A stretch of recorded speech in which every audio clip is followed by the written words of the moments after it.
Hey guys, welcome to the webinar. Before we get started, let's see how can we download the KeyShot Studio plugin. If you are using Rhino 7 or Rhino 8, type Package Manager in the command bar. This will open the Package Manager. Let's search for KeyShot Studio plugin. Let's select the plugin and press Install. If you don't see this option, make sure the pre-releases option is enabled. Once you have downloaded the plugin, a small window with the plugin commands will pop up. You can dock it in the Rhino toolbar. If you don't see it there, you can also enable it by right-clicking here, selecting the KeyShot toolbar, and enabling the KeyShot Studio tab. You can find it at the top right-hand corner.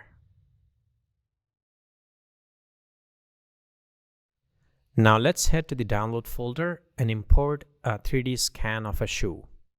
As you will notice, the file is quite large. Drag and drop this file inside your Rhino environment, and let's select the import option. Press OK. It's going to pop up the OBJ import settings. Make sure to set the display color from OBJ material color. Press OK. It's going to take a couple of seconds. And now we have successfully imported the 3D scan. Let's maximize the perspective viewport by double-clicking here.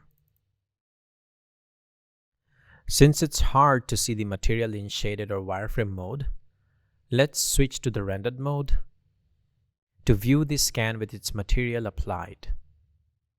Next, let's save this file as a test to check the size of a single shoe. So let's press Ctrl S, or let's go to File, Save. Let's give it a random name, Test Size, and press OK. It's going to take a couple of seconds. You can find the file size in the top left corner. It weighs around 84 megabytes. This includes the mesh data as well as the texture image. Now, if I create another copy of the shoe and save the file again, you will notice the file size increases by approximately 30 megabytes. So at the moment it's 84 megabytes, and now it's 107 megabytes. This means that each new copy will add around 30 to 35 megabytes to the file. This is manageable for a few 3D scans, but imagine creating a composition with hundreds or even thousands of shoes. This would significantly inflate the file size and make navigating the Rhino environment very laggy. Now, let's see how can we resolve this problem. Before we proceed with the next steps, let me get rid of the excess shoes. And let's save it again as a single object. You can check this is a single closed mesh. Now, in order to create multiple copies of the shoe without increasing the file size, we can convert this shoe, this 3D mesh, into a block object. In order to do that, let's run the block command. Let's select the object to define the block and press Enter. It's going to ask me to select a base point. So this is basically an anchor point that I can use in order to position the next copies of the block. You can rename it as 3D scan and press OK. So now you can see this is no longer a mesh object, it's a block object. You can select the object and verify it here. Now let me resave the file just to compute the final file size. And you can see it's still 84 megabytes.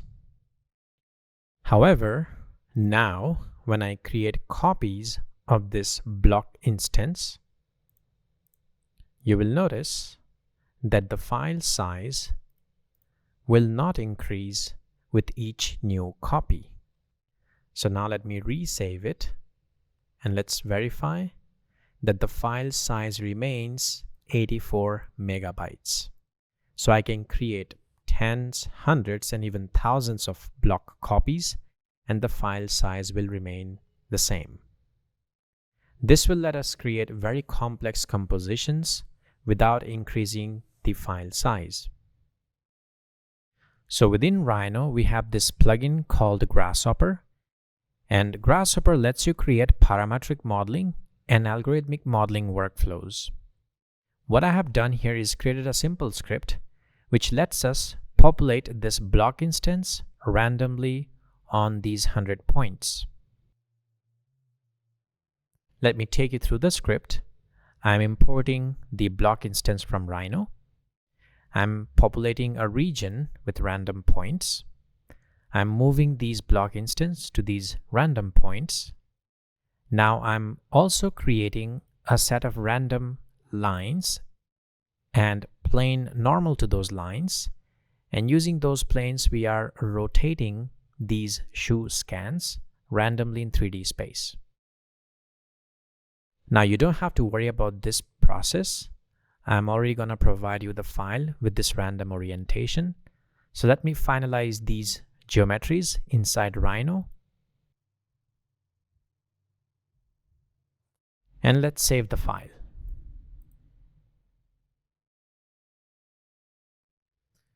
Great, so once we have this random distribution, we can save the file. And you will notice that the file size is still 84 megabytes, even though we have hundreds of shoes. Now I will go to layers, and I can also assign different layers to different objects. So let's say we are trying to create a composition where we are going to isolate this particular shoe in one layer and keep the remaining shoe in another layer. So let me create a new layer here. Let's call it isolated part. And let's create another layer with 99 shoes. So let me select this shoe, go to properties, and let me change the layer from default to the isolated part. This way we can either hide it or lock it. So let me hide this one so that I'm able to select the remaining 99 shoes, and I'm going to assign it to the other layer. You can do it from here, or you can also do it from the Properties tab. Once we have assigned the layers correctly, you can confirm it by hiding and unhiding this layer, or hiding and unhiding this layer. To finalize this modification, let's save the file one last time. Perfect. So now we are ready to export this file to KeyShot. Using the KeyShot Studio plugin, we are able to send this file directly through the live linking. Now, before I click on this button, we have to make sure we have launched our KeyShot environment. We also have to make sure that the KeyShot environment is not paused, or else it's going to give us an error. So let's make sure it's unpaused, it's running. Let's go back to Rhino and let's press on this button, which is gonna send this file to KeyShot via live linking. It's gonna take a couple of seconds. And if you go back to KeyShot, now you can see we have the same file imported inside KeyShot. So this is how we can successfully import our Rhino files inside KeyShot via live linking. You can also make sure that the layers are imported correctly. So these are the remaining shoe scans, and that is the isolated part. We can go back to Rhino, and let's say you would like to modify the position of any of the shoe. We can do it here. For example, let me match the perspective. So that shoe that you see on the corner is the same one that you see here in your Rhino viewport. And if I move it up, I can update this change onto my KeyShot file by pressing this update option. So once I press that, you can see the shoe has been moved. You can keep on changing the positioning of that shoe. You just have to press this button. It's going to re-update the position of that shoe. Let me undo it. And let's refresh the final version. So our final composition is making all of these shoes fall on the ground and also collide with each other and save it as an animation. For that, we do need KeyShot 2024. And then we can go to Tools. We can also access the tools here. Geometry Nodes, Physical Simulation, or Tools, Physical Simulation. It's going to take a couple of seconds to load the menu. Now, first we will change the viewport to shaded. It's easier to observe the object, especially when we are dealing with dense mesh objects. After that, we will apply the simulation to all the parts. So let's select all the parts. And we would like that each shoe behaves independently rather than as a collective part. So let's select the as parts simulation. Now, if I press begin simulation, it's going to take a couple of seconds to compute the collision effect. You can see the progress here. And you will notice a set of timelines have been created for each independent shoe. So once you have finalized the simulation, you can save it. You can furthermore tweak the quality, the gravitational force, the bounciness of the simulation. Let's close this menu and we will have a timeline in our viewport. Sometimes the timeline menu can be hidden below the window screen, so you can minimize and maximize the viewport to readjust the frame. You can see here the simulation as an animation timeline. You can scroll up in the list and you can collapse all of these animations into a single line. You can also rescale the timeline width.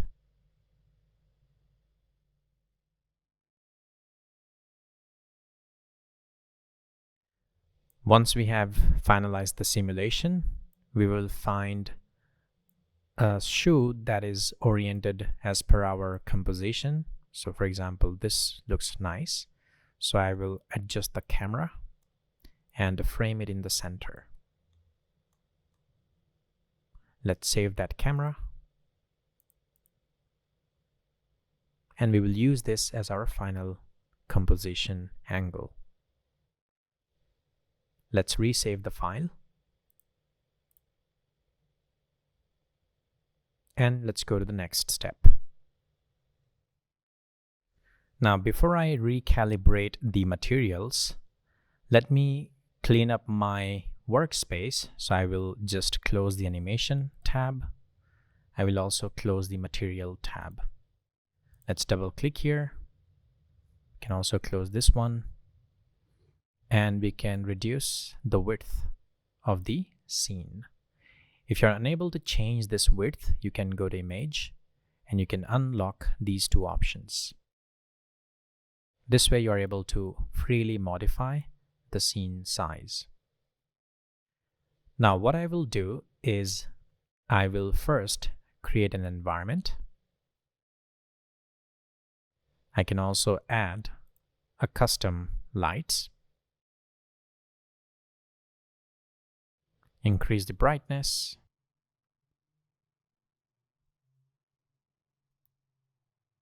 I can make the background a fixed solid color.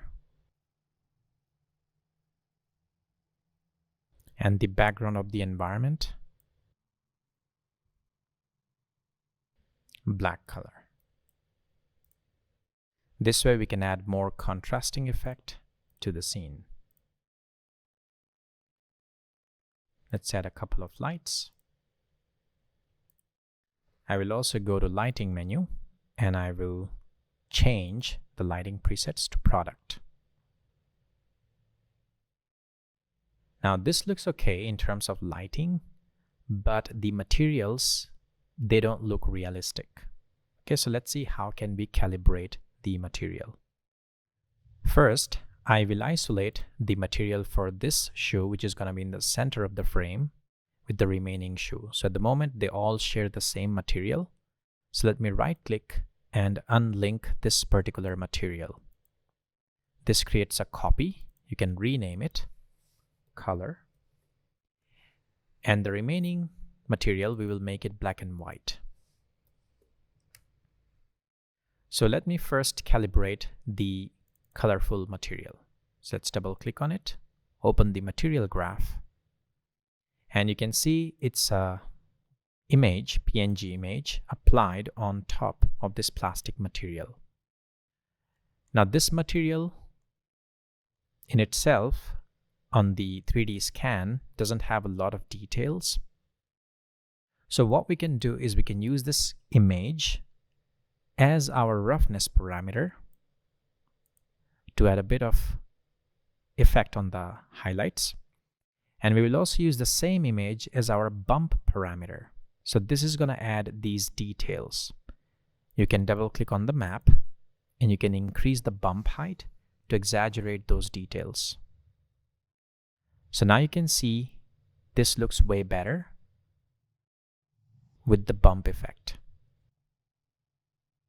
So let's close the material graph. Let me reset the camera. Now for the remaining shoes, we will just remove the material while still keep intact the remaining properties. So let me save the file. Let me open the material graph of the black and white texture. Just like before, we are not going to use this as the color, rather just use this as the roughness and the bump map. We will of course increase the bump height to 5 units to exaggerate the effects. So this already looks a very interesting composition. I'm going to further calibrate and add a bit more dramatic effect and show you the final output. Alright, so you will notice that I have added a couple of physical lights. I've also turned off the environment, added a photographic effect on top, and I have also created another set of cameras, a bit more from the steep angle. Furthermore, you can also add a depth of field. You just have to click on this button and define the focal point. You can also change the f-stop to increase the intensity of the blur. Once you're happy with the results, you can save that as a new camera and we can finalize the render composition. Okay, this is such a cool scene, such a fun animation. I want to add some tips and tricks here to familiarize you with the UI as it pertains to animation and give you some pointers for adding cinematic flair. So physics are great, super fast, super efficient, very dramatic effect here. But let's say I want the camera to follow the singular shoe during the path of this. My philosophy with KeyShot animations is to be as deliberate as possible, storyboard, storyboard, storyboard. So I'm going to create a new camera. It's going to be camera 8. I'm going to name it Animation Camera Frame 1. So let's go ahead and center and fit that shoe that has color applied. And what we're defining is the first frame of this animation for this camera. I'm going to switch from orthographic to perspective because we're doing a close-up shot and I want to mess with my focal length a bit. So let's say, for the sake of this example, that this is a perfect first frame I'm going to save the camera now. I can right click the camera as opposed to going to Animation Wizard. Again, in the spirit of being very deliberate, I'm just skipping a step and telling KeyShot, this is the camera I'm animating, and the action will be a keyframe. When I click that, we have a new line item here in our timeline and this diamond icon, which represents the first frame of the keyframe for this camera. Now, the properties here, and normally I would tear these off and have them on a second monitor because real estate is so precious in KeyShot. But for the sake of this example, we'll keep the UI standard. But there's a field in here, camera target, with the bullseye icon. I want to click that. And you can click in the scene tree or the real-time view to pick your camera target. Press OK. So what I've told KeyShot in a very deliberate manner, we're animating this camera, a CF1, on top of the physics simulation. I've defined the first frame, and I've defined the piece of geometry that KeyShot will follow throughout the process. I just need to define the final frame. So let's scrub to the end, zoom out and find that shoe, right-click, center and fit, and let's see what we want the final frame to be. KeyShot will fill the rest in a pretty brilliant manner. So we'll do something like this and show off our branding and everything. Now, typical workflow in KeyShot, you think you would override this camera and save it. That is not what we want to do. We're just changing the parameters for the keyframing. So I'll right click, add a keyframe. So now I've defined my first frame, my final frame, and the target in between. So let's go ahead and press play. Now, this camera that we've created will follow that piece of geometry based on those inputs for the first and last frame. So let's say right here, I don't like this. I want the camera path to change. I can modify it. So let's say this is exactly where I want the camera to be at this exact point in the timeline. Maybe we can zoom in a bit and get a bit more granular. But really, all I'm doing is right-clicking and adding a keyframe. The path is adjusted on the fly. So now if we start over, it's following the path of those three inputs. It's super, super fast, non-destructive, very easy to use. Now, if you want to get a second set of eyes on this or a different way to look at it, geometry view is excellent.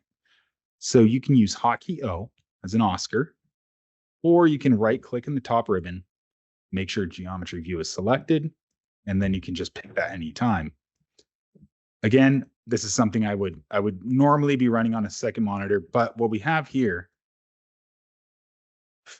a few different things that really are going to help. So we have the path of the camera. That red camera here is the active camera that we're actually animating, or the active one in KeyShot. Sorry, let me get a better view here. So we have the path, the field of view, which is represented by this rectangle, the red rectangle. Make this a bit bigger. So red rectangle, field of view, red camera, active camera, crosshair is the camera target, and we can see the path here, as well as the physics involved. So everything you see in the real-time view is going to happen in the geometry view. Super fun, super easy, really cool way to add a cinematic feel to something like this. One of my other favorite animation features within KeyShot is material fade. I think this is really underused, a little bit confusing. I'm going to show you my workflow because I think it gives some insight to the KeyShot UI in general. So again, going back to being deliberate, storyboarding, my goal here is to have 99 of the shoes, the ones that don't have color applied, to become invisible. I'll fade them from completely visible to invisible over the course of this physics simulation. And the only visible shoe that remains will be the one with color applied. So my preferred workflow is to use model sets for this. You can find model sets in the scene tab here, with these two little arrows. Best way to think about this is these are layers in Photoshop, subassemblies, configurations, whatever you want to call it. I'm creating repositories to isolate geometry. Now, what I like to do is create a new model set with this button. We'll name it color because I'm going to isolate the shoe with color. And KeyShot will always assume that you want to duplicate all of the geometry in the current active model set or model sets. Now I can uncheck this top level here and it will create a blank model set. So let's press OK. Essentially, I've just said, KeyShot, make a repository for me with this name. And I'm going to take a subtractive approach from our default model set. You'll always have default. That's just the initial import or a blank KeyShot scene. So what I want to do is get that shoe with color. Just click that. I will grab the corresponding animation underneath that piece of geometry in the scene tree. Right click and copy to model set color. And now I will delete it from default. I can always trust that KeyShot will copy this perfectly. So I'm turning it on and off, or just seeing that one. And it's non-destructive, so it will retain that physics animation. Now, the reason it's all black here when I just have this singular model set is because our environment, our HDRI, has no light whatsoever. The entire scene is lit by this area light, which lives within default. So I can actually isolate the light and the ground plane as well. And then we can animate different model sets together. So again, I'm going to create a blank model set. We'll call it extra. I like to uncheck that top level, press OK, force a habit. I've created my blank model set with the name, so I'm just storyboarding it. Now I'm going to grab my area light, the ground plane, and this additional plane. Right click, copy to that new model set. I know that it's in there now. It's still selected in default. I right click and I delete. So I have my light source, my planes, my single shoe, and the rest of the shoes. And we can animate all of these together. So let's go to Animation Wizard. And we want to do a modeler part animation, which will be a fade. We always get our GIF preview here. Now I want to do this model set. So model sets are great for isolating parts, but if you're taking an animation workflow, it can be really efficient to storyboard a subtractive approach to your assembly in terms of the animation process. So we'll hit next here. It's grabbing everything. I want it to go from 100% visible to 0% visible. Let's just accept it. Boom. It did 1 second. Let's stretch that out to go the duration of the physics simulation. This will only apply to this model set. I can turn the color one on and the extra one back on. So we have light source and that color. Now let's see what happens. There we go. It's retained a single shoe that was isolated to this model set. Now, maybe I don't want these to become invisible, until they hit the ground and settle. So again, clicking these will give me my corresponding properties on the right-hand side. So for the fade, it's doing 100% to 0% over the duration of the animation. Let's scroll down here. We have motion ease. KeyShot has always had these first 4 options, but I can go to custom and I get a curve graph. I'm going to take advantage of the real estate down here and bump this up a bit. So essentially, what we're telling KeyShot is a value of 0 is completely visible. And a value of 1 at the end is invisible. And there's a linear increase from 0 to 1. Now I can just adjust this a bit here. I can even add a key, right click on my curve graph, and you can find detailed webinars on the curve graph workflow on our KeyShot page. on YouTube, but I'm going to add a key. And this gives me some more flexibility.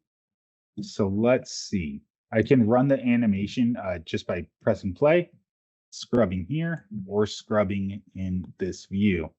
But these should remain visible until it starts to ramp up here in the curve graph.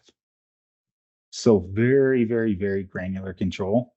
And I can right click that square there to delete the curve. So I have a straight path here, and then they'll start to fade. But the sky's the limit. So combining something like that with the camera keyframes can be super impressive. The key is do the fade animations first, break down your model sets, follow this workflow.